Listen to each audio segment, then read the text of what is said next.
Hello and welcome to another episode of Football Everyday, coming to you live and direct once again from Studio V here at the One in Salma Shopping Centre in PJ. My name is Nelson and joining me today, Mr. Daryl, good to have you back. It's great to be back, man. Great back from injury. For Mr. long Brian injury. Martin, good to be after back. A long hiatus.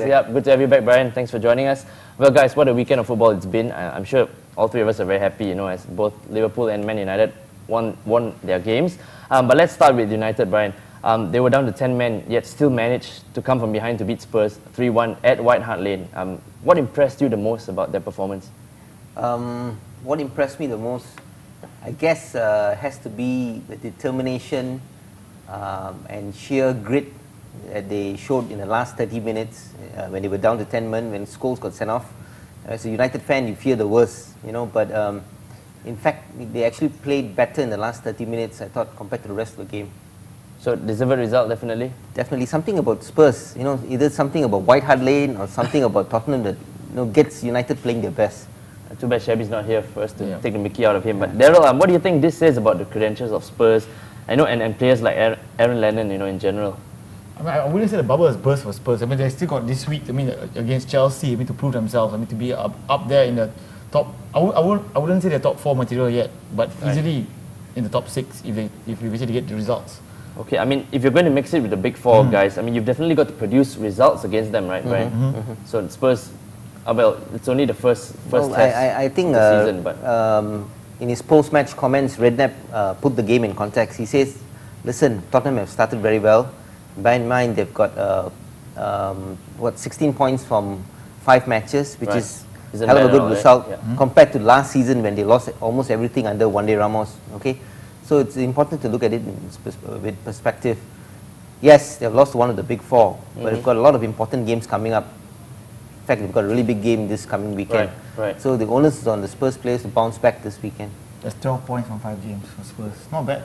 12 points from right? Yeah. Okay. Great stuff. Okay, moving on to Anfield, where Liverpool thrashed Burnley by 4-0, largely thanks to a hat-trick by Yossi Benayoun. Daryl, surely Benayoun has to start more games. From the Liverpool fans' experience, I guess you have to look at the fact that with Benayoun in midfield, it basically gives Liverpool that whole attacking momentum, which is rarely seen with Rafa. Right.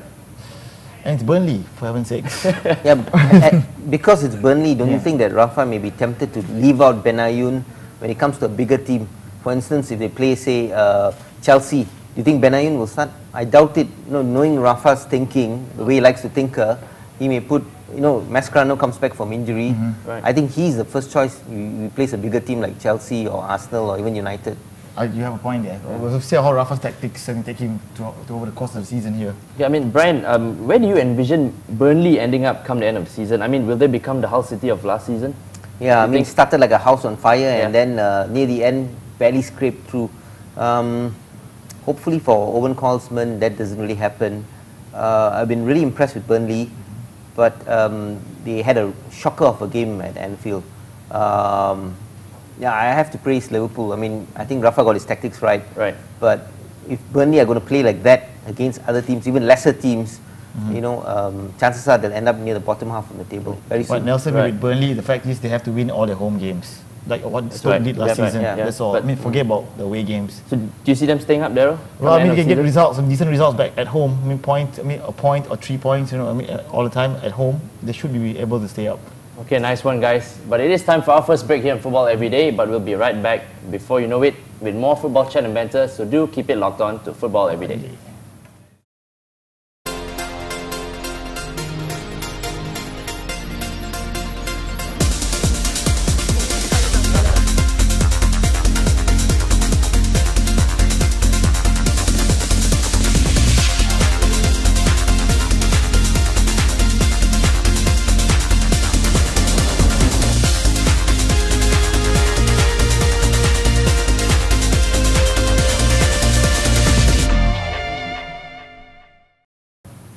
Welcome back to Football Everyday here in the second segment of the show. And just before the break, we were talking about the weekend's results. So let's start with our email of the week here as it talks about Chelsea, guys. Our winning email is from Peter, who says that judging by Chelsea's recent performances, they look like genuine title contenders, from the resilience they've shown to come back and win matches.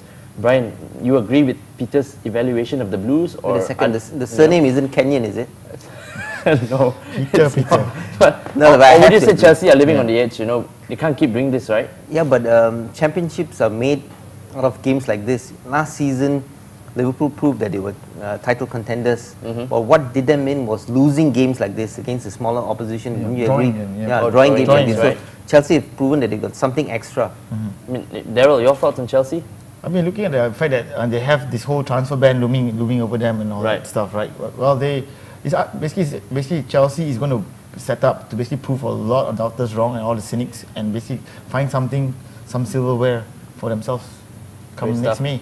Nice one, Peter. Many thanks for your email and for your efforts. You've picked up a prize courtesy of Adidas, so congratulations. To drop us a line just like Peter did, right, and stand a chance of being chosen as our email of the week, please do so at football@thestar.com.my. Right, guys, moving on very quickly now, Brian. You know, Manchester City and their 4-2 demolition of Arsenal over the weekend. Two questions, first of all. Did City deserve to win? Yeah. And should Adebayo be punished for his controversial actions, in your opinion? Yes and yes. City deserve to win. No questions about that. They played much better than Arsenal. And yes, Adebayo should be fined, should be punished on 2 counts. One for stamping on Robin Van Persie, because no matter what anyone says, it was a clear stamp. And secondly, for inciting the travelling Arsenal support. Right. I mean, Daryl, I know you've got quite a lot to say about the Adebayo incident and all, right? When there was all this whole thing about when basically the Arsenal fans didn't want to shake his hand in the tunnel before the game and all that. So basically, I mean, he was all stoked up, and his best friend Kolo Toure is basically standing up for him and all that. This whole Arsenal, this Arsenal Man City sort of like rivalry is basically going to get worse come in next April when Adebayo goes to the Emirates. Right. But I mean, And okay, before you continue, I'm sorry there, but the fact that I think the FA is definitely going to make sure they're going to make an example of Adebayo. definitely, I think he will get some sort of a ban or punishment. If not, right? Yeah. It's not going to be, But Brian, throughout the course of the game, if the referee had seen the incident, do you think he would have got sent off? He would have Well, gotten if sent the off? referee was closer to the incident or had a better angle to look at the incident, the stamping incident, it was a straight red. Right, and would that have affected City's performance, you think, Daryl? If he had been sent off? I mean, he was running the show. It was Adebayo against Arsenal. Arsenal, right? Well, that's Arsenal for you. I think we can take a look at this weekend's fixtures right now. I think we can start at Upton Park, where Daryl's beloved Liverpool travel and face West Ham.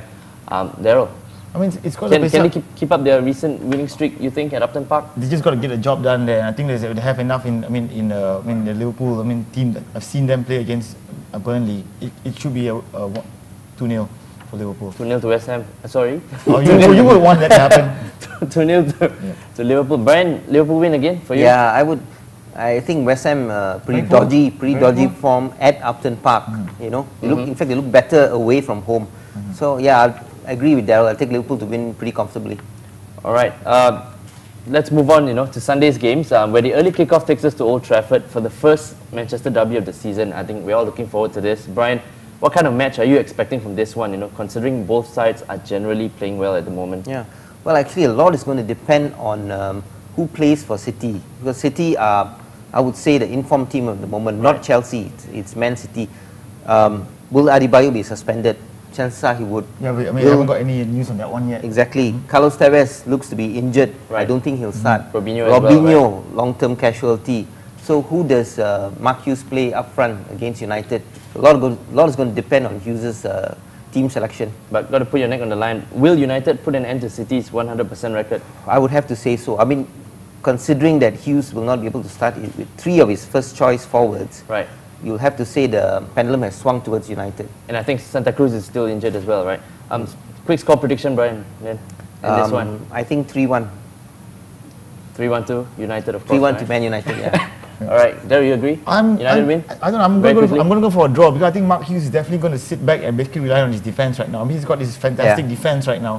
When Jordan Lescott is going to run the show there. I mean, against Arsenal, Jordan Lescott is fantastic.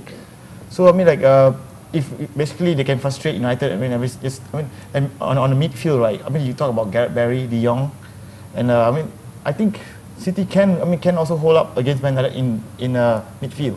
All right, great stuff, guys. But it is time for our third and final break here on Football Everyday. But hang on to your seats, as we'll be right back with the third and final segment of the show.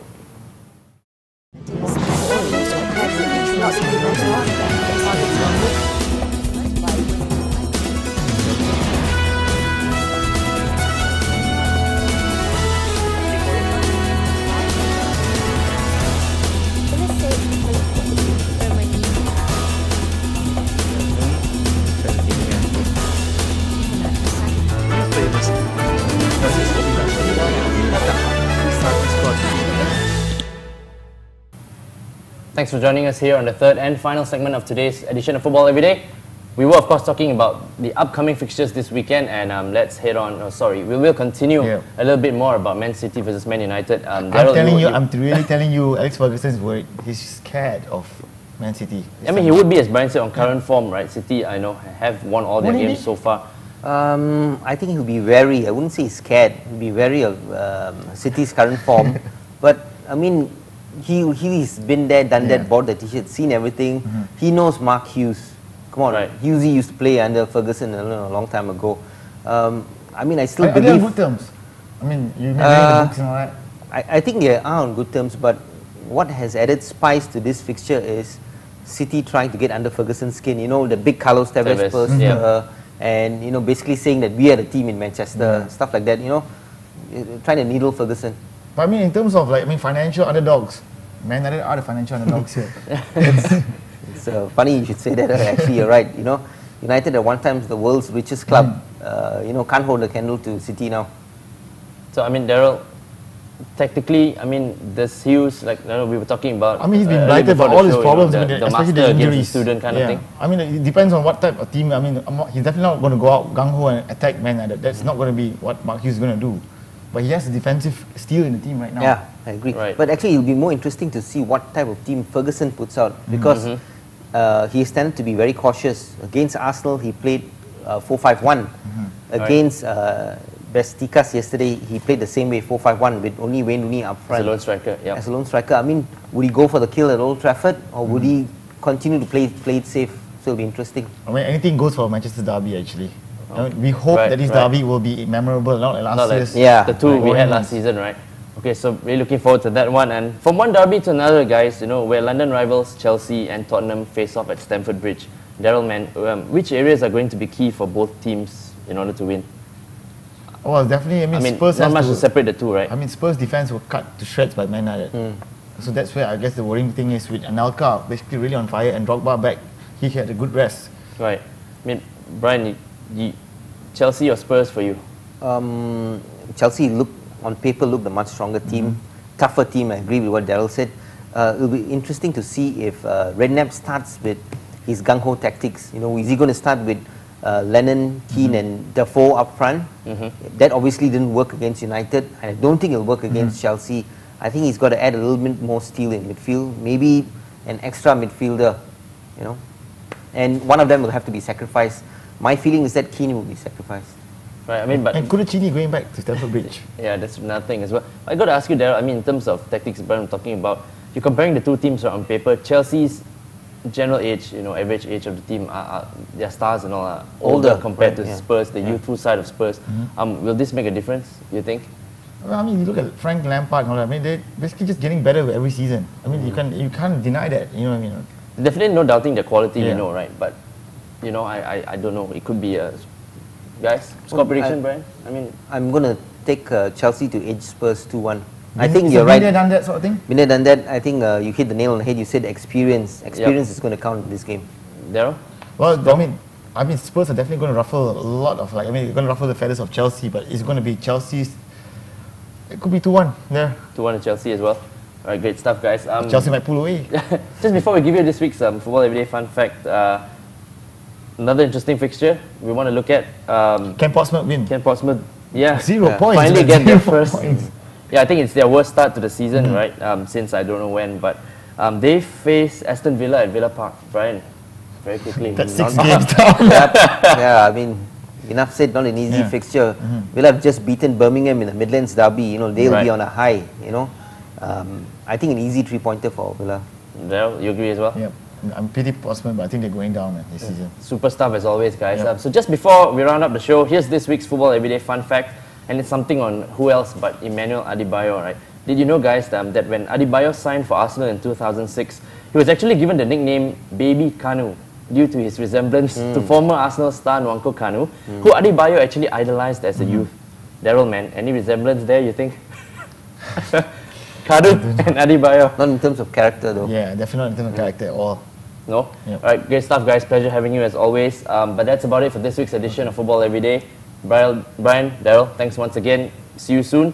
Nelson here, wishing you a great weekend of football. Till then, it's been a pleasure. do catch us next week, and it's Selamat ciao Hari from Raya. us here. Selamat Hari Raya. Selamat Hari Raya as well Yeah. to our Muslim viewers, and it's ciao from us on Football Everyday.